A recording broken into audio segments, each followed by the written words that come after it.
নমস্কার।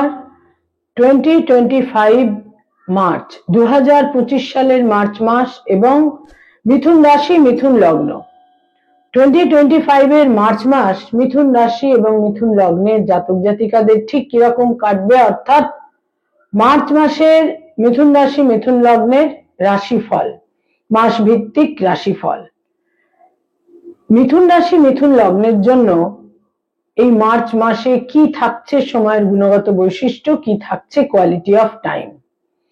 মিথুন রাশি মিথুন লগ্ন, সাইন জেমিনি ন্যাচারাল জোডিয়াকের যেটা থার্ড হাউস, তৃতীয় ঘর। মিথুন রাশি মিথুন লগ্নের জাতক জাতিকাদের জন্য এই মার্চ মাস ঠিক কিরকম কাটবে সেটা জানতে বা বুঝতে গেলে যেটা আমাদের প্রথমেই দেখতে হয় তা হচ্ছে আকাশে কি থাকছে, যে সৌরমণ্ডলে যে সোলার সিস্টেমে আমরা রয়েছি সেখানে গ্রহদের কি সঞ্চার, মুভমেন্ট বা ট্রানজিট ইত্যাদি থাকছে।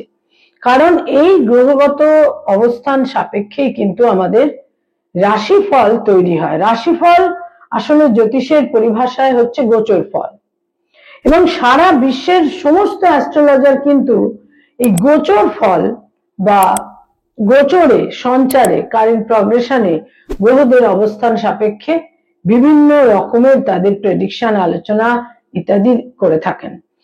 তো মিথুন রাশি মিথুন লগ্ন অর্থাৎ যাদের চন্দ্র রাশি মিথুন তাদের জন্য এই ভিডিও, যাদের লগ্ন মিথুন তাদের জন্য এই ভিডিও, যাদের রাশি লগ্ন উভয়ই মিথুন তাদের জন্য তো অতি অবশ্যই এই ভিডিও। তো মিথুন রাশি মিথুন লগ্নের জন্য অনেকে চন্দ্রকে ফলো করে, রাশিকে ফলো করে জানতে চান, অনেকে লগ্নকে ফলো করে জানতে চান। তো মিথুন রাশি মিথুন লগ্নের জন্য প্রথমেই যেটা আমরা দেখব তা হচ্ছে মার্চ মাসে গ্রহদের যে ট্রানজিট বা সঞ্চারগুলো রয়েছে।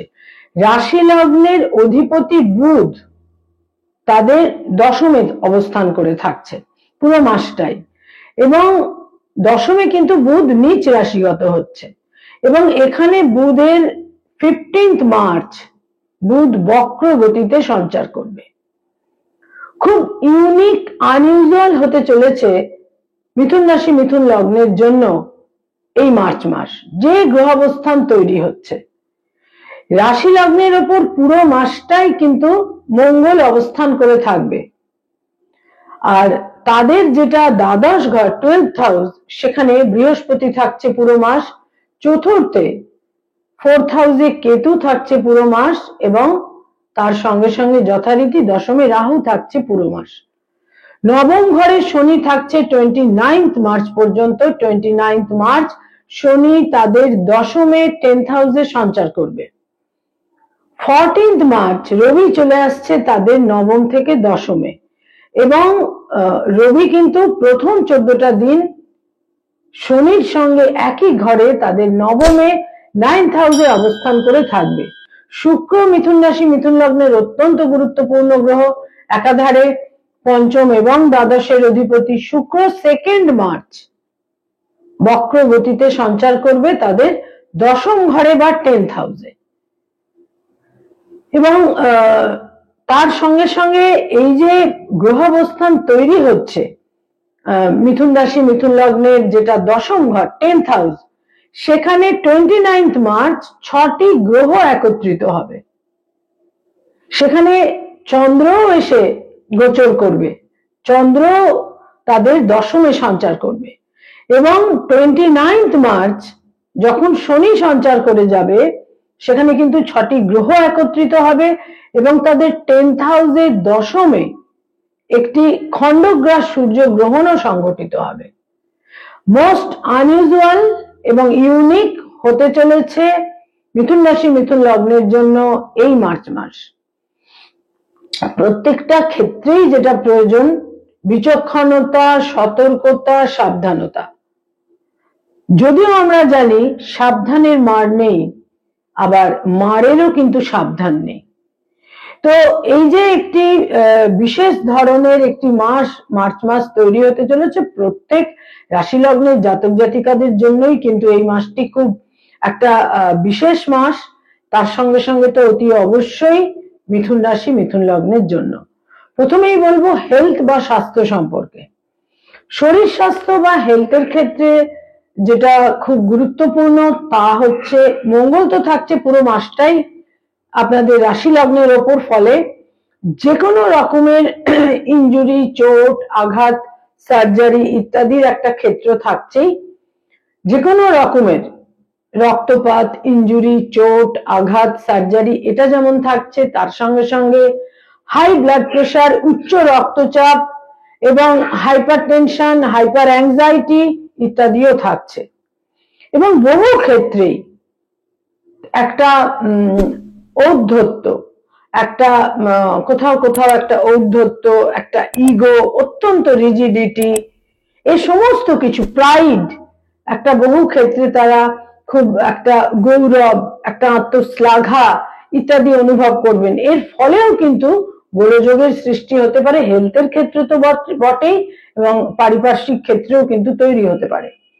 বুধ পুরো মাসই থাকছে দশমে নিচ রাশিগত হয়ে এবং 15 মার্চ বুধ বক্রগতিতে যাচ্ছে। এর ফলে যারা স্পন্ডিলোসিস জনিত সমস্যায় ভুগছেন, নিউরোপেন, ব্যাক পেন, এই ধরনের নার্ভ ওরিয়েন্টেড সমস্যা, চোখের সমস্যা, তাদেরও কিন্তু বিশেষ সতর্কতা প্রয়োজন। মিথুন রাশি মিথুন লগ্নের জন্য এই মাসে হেলথের ক্ষেত্রে কিন্তু বিভিন্ন রকমের অসুবিধে তৈরি হতে পারে। আকস্মিক ভাবে কোনো সার্জারি, কিন্তু একটা রক্তপাত ইত্যাদির সম্ভাবনাও কিন্তু বিশেষভাবে থাকছে।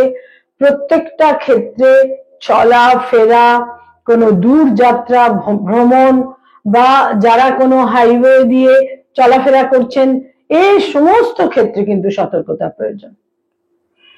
আয়ের ক্ষেত্র বা ইনকামের ক্ষেত্র খুব একটা কিন্তু খারাপ থাকবে না, আয় ভাব শুভ থাকবে।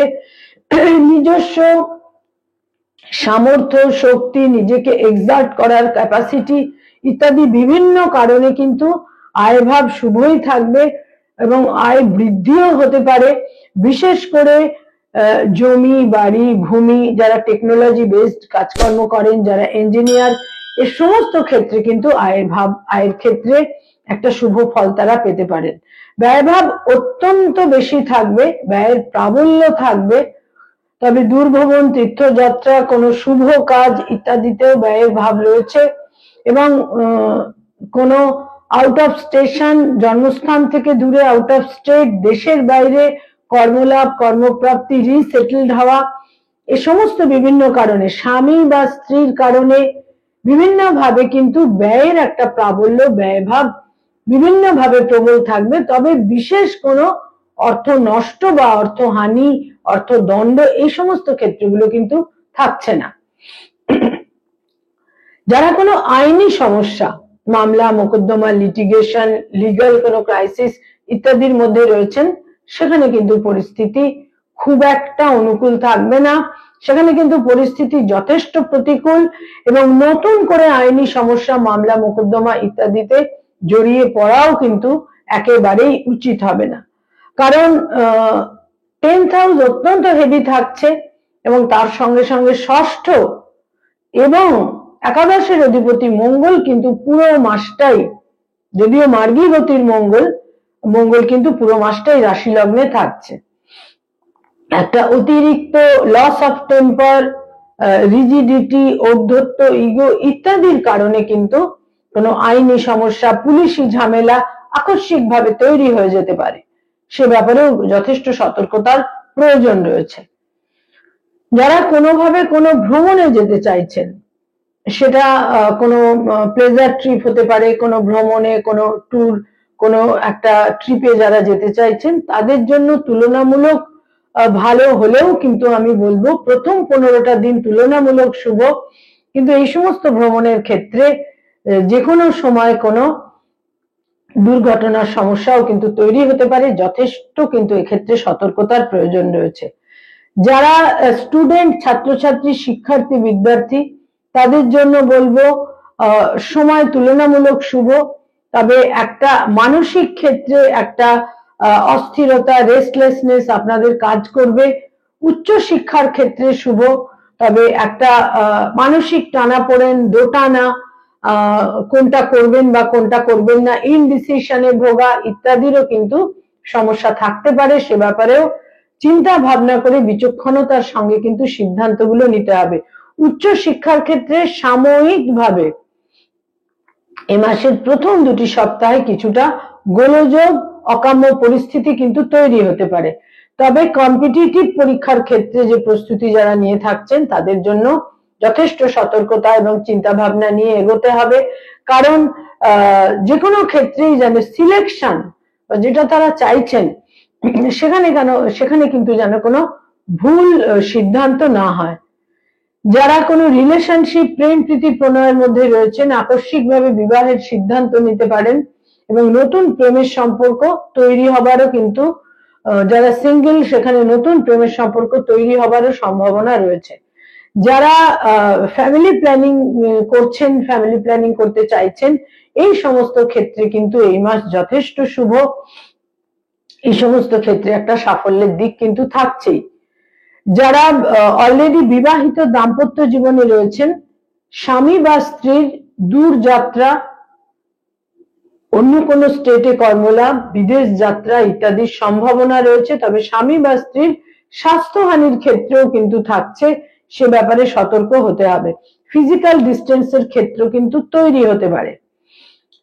দাম্পত্য জীবনে কোনো কারণে হাজবেন্ড বা ওয়াইফ কর্মসূত্রে দূর স্থানে অবস্থান ইত্যাদির সম্ভাবনা কিন্তু যথেষ্ট পরিমাণে থাকছে। যারা ডক্টর, মেডিকেল ফিল্ডে রয়েছেন তাদের জন্য বলবো এই মাসে আকস্মিকভাবে একটা বিচলিত হয়ে পড়ার মতন পরিস্থিতি তৈরি হতে পারে। আকস্মিকভাবে মর্যাদা হানিরও কিন্তু যোগ থাকছে, সতর্ক থাকতে হবে। যারা অ্যাডভোকেট, লয়ার, আইনি পরামর্শ দিয়ে থাকেন, কোনোভাবেই যেন কৌশল বা ট্যাক্টফুলনেসের অভাব না হয়, তাহলে কিন্তু বিড়ম্বনা তৈরি হতে পারে। যারা মানি মার্কেটে রয়েছেন, stock market, share market, insurance, banking sector, বিভিন্নভাবে ফিনান্সিয়াল ইনস্টিটিউশনে যারা অ্যাডভাইস দিয়ে থাকেন, যারা কনসালটেশনের কাজ করে থাকেন, এই সমস্ত ক্ষেত্রে কিন্তু যারা চার্টার্ড অ্যাকাউন্টেন্ট, নিজস্ব চার্টার্ড ফার্ম রয়েছে, কর্মক্ষেত্রে প্রসার শ্রীবৃদ্ধি হলেও ভুল ভ্রান্তিতে গোলযোগ তৈরি হয়ে যেতে পারে, সতর্ক থাকতে হবে। কর্মজীবনে একটা প্রসারের ক্ষেত্র কিন্তু অতি অবশ্যই তৈরি হচ্ছে। যারা সরকারি চাকরি করেন, গভর্নমেন্ট জব করেন, বিশেষ কোনো অ্যাডমিনিস্ট্রেটিভ পদে রয়েছেন, তাদের জন্য কিন্তু এই মাস খুব একটা পজিটিভ নয়। বিভিন্ন ভাবে গোলযোগ তৈরি হতে পারে, মর্যাদাহানি হতে পারে, ভিজিলেন্সের ক্ষেত্র তৈরি হতে পারে, যথেষ্ট সতর্ক থাকতে হবে। যারা গভর্নমেন্টের সঙ্গে কানেক্টেড হয়ে কাজকর্ম করেন, কিছুটা শুভ ফল পেলেও টেম্পারামেন্টকে কন্ট্রোলে রাখতে হবে। লস অফ টেম্পার ক্ষতির কারণ হতে পারে। যারা বেসরকারি ক্ষেত্রে কাজ করেন, সেখানে কিন্তু সময় তুলনামূলক শুভ, দূরযাত্রা, বিদেশ যাত্রার সম্ভাবনা রয়েছে। যারা নতুন জব সার্চ করছেন বেসরকারি ক্ষেত্রে, সেখানে কর্মলাভেরও সম্ভাবনা রয়েছে। তবে জন্মস্থান থেকে দূরে কর্মলাভের সম্ভাবনা অনেক বেশি। যারা পড়ানোর কাজ করেন, স্কুল, কলেজ, ইউনিভার্সিটিতে পড়িয়ে থাকেন, ফ্যাকাল্টি হিসেবে বিভিন্ন ইনস্টিটিউটে পড়ানোর কাজ করেন, কোনোভাবে ট্রান্সফার, বদলি বা স্থানান্তরে যাওয়ার প্রয়োজন হতে পারে, এই সম্ভাবনা যথেষ্ট থাকছে। এবং কর্মজীবনে কিছুটা একটা ডিসকমফর্ট, কর্মক্ষেত্রে, কর্মস্থলে কলিগদের সঙ্গে সম্পর্ক বা এই সমস্ত ক্ষেত্রে কিছুটা কিন্তু একটা ডিসকমফর্টের ক্ষেত্র তৈরি হতে পারে। যারা সৃষ্টিশীল কাজ করে থাকেন, ক্রিয়েটিভ ফিল্ডের মানুষ, তাদের জন্য কিন্তু একটা আনইউজুয়াল শুভ সময়, সুযোগ সুবিধে সম্ভাবনা বৃদ্ধি পাবে। সিদ্ধান্তগুলো খুব বিচক্ষণতার সঙ্গে কিন্তু নিতে হবে। সৃষ্টিশীল কাজ যারা করে থাকেন, অর্থাৎ যারা অভিনয়ের জগতে রয়েছেন, ইনোভেটিভ লেখালেখির কাজ করেন, বিজ্ঞাপনের জগৎ, অ্যানিমেশনের জগৎ, ছোট পর্দায় বড় পর্দায় কাজ করেন, সঙ্গীত শিল্পী, বাচিক শিল্পী, ক্রিয়েটিভ ফিল্ডের মানুষদের জন্য কিন্তু একটা অত্যন্ত একটা আনইউজুয়াল শুভ সময় এই মাস অতি অবশ্যই থাকছে মিথুন রাশি, মিথুন লগ্নের যারা জাতক জাতিকা। যারা tour and travel, hotel and হসপিটালিটির ইন্ডাস্ট্রিতে রয়েছেন, সেখানেও এই মাস শুভ। সিদ্ধান্তগুলো সঠিকভাবে নিতে হবে। কোনোভাবে আকস্মিকভাবে কোনো যে টাকাটা স্টাক করেছিল সেই অর্থ তারা আকস্মিকভাবে পেয়েও যেতে পারেন। যারা পলিটিক্যাল ফিগার, রাজনৈতিক ব্যক্তিত্ব, এই মাসে যথেষ্ট চিন্তা ভাবনা করে উক্তি, আটারেন্স এবং অ্যাকশন গুলো কিন্তু নেওয়ার প্রয়োজন হতে পারে। তার কারণ বাক্য প্রয়োগের কারণে, ঔদ্ধত্যের কারণে কিছু লস, মর্যাদা হানি ইত্যাদি সম্ভাবনা কিন্তু থাকছে। এবং এর সঙ্গে সঙ্গে বলবো, যারা ব্যবসা বাণিজ্য করেন, বিজনেস ওরিয়েন্টেড পিপল, প্রচুর ভ্রমণের সম্ভাবনা এবং ভুল ক্ষেত্রে বিনিয়োগেরও একটা ঝুঁকি কিন্তু এই মাসে থাকছে। যারা কোনো স্থাবর সম্পত্তিতে বিনিয়োগ করতে চাইছেন, জমি, বাড়ি, ফ্ল্যাট ইত্যাদিতে যারা স্থাবর সম্পত্তিতে বিনিয়োগ করতে চাইছেন, এই মাস তাদের জন্য শুভ। স্থাবর সম্পত্তি ক্রয়ের ক্ষেত্রে শুভ, স্থাবর সম্পত্তি বিক্রয়ের ক্ষেত্রেও কিন্তু শুভ। বিশেষ কিছু এই ধরনের ল্যান্ড সংক্রান্ত ইচ্ছা আপনাদের পূরণ হতে পারে। যারা প্রমোটিং, ডেভেলপিং এর কাজ করেন ইত্যাদি, ল্যান্ড ডেভেলপ করে থাকেন, প্রমোটিং এর কাজ করে থাকেন, সেখানেও কিন্তু এই মাসে শুভ ফল লাভের সম্ভাবনা রয়েছে। যদিও কিছুটা হতাশা, গোলযোগ, একটু ডিলে ইত্যাদির সম্ভাবনা থাকছে, কিন্তু তাহলেও এই সম্ভাবনাও কিন্তু যথেষ্ট পরিমাণে থাকছে। ইচ্ছা পূরণ, দীর্ঘ লালিত ইচ্ছা পূরণের যোগ কিন্তু এই মাসে বহু ক্ষেত্রেই থাকছে। যারা পেরেন্টস, পিতামাতা, সন্তানের অ্যাচিভমেন্ট, সাফল্য, সন্তানের কারণে গৌরব, সন্তুষ্টি আপনারা মনে এই মাসে পেতে পারেন। তবে সন্তানের হেলথ সম্পর্কে যথেষ্ট সচেতন থাকতে হবে। যারা কোনোভাবে মিথুন রাশি, মিথুন লগ্নের জাতক জাতিকা এই মাসে কোনো কারণে, উচ্চশিক্ষার কারণে বা কর্মসূত্রে বিদেশে যেতে চাইছেন, এই মাস তাদের জন্য অতি অবশ্যই শুভ। তবে প্রথম 15টা দিন তুলনামূলক বেশি শুভ। ফার্স্ট উইক এবং সেকেন্ড উইক অনেক বেশি শুভ। কয়েকটি রং বা কালার এই মাসে আপনাদের জন্য বিশেষভাবে আপনাদের প্রতিকারের মতো কাজ করবে। দৈনন্দিন প্রাত্যহিক জীবনে ব্যবহার করতে পারেন। তার মধ্যে প্রথমেই বলবো, সবুজ রঙের যে কোনো শেড, পেস্তা গ্রিন থেকে বটল গ্রিন, যে কোনো সবুজ রং, এছাড়া নীল রঙের যে কোনো শেড, সেটা নেভি ব্লুও হতে পারে, হালকা নীলও হতে পারে। ফিরোজা রংটিও অত্যন্ত শুভ থাকছে আপনাদের জন্য। এছাড়া ইয়েলো রং বা হলুদ রঙের যে কোনো শেড।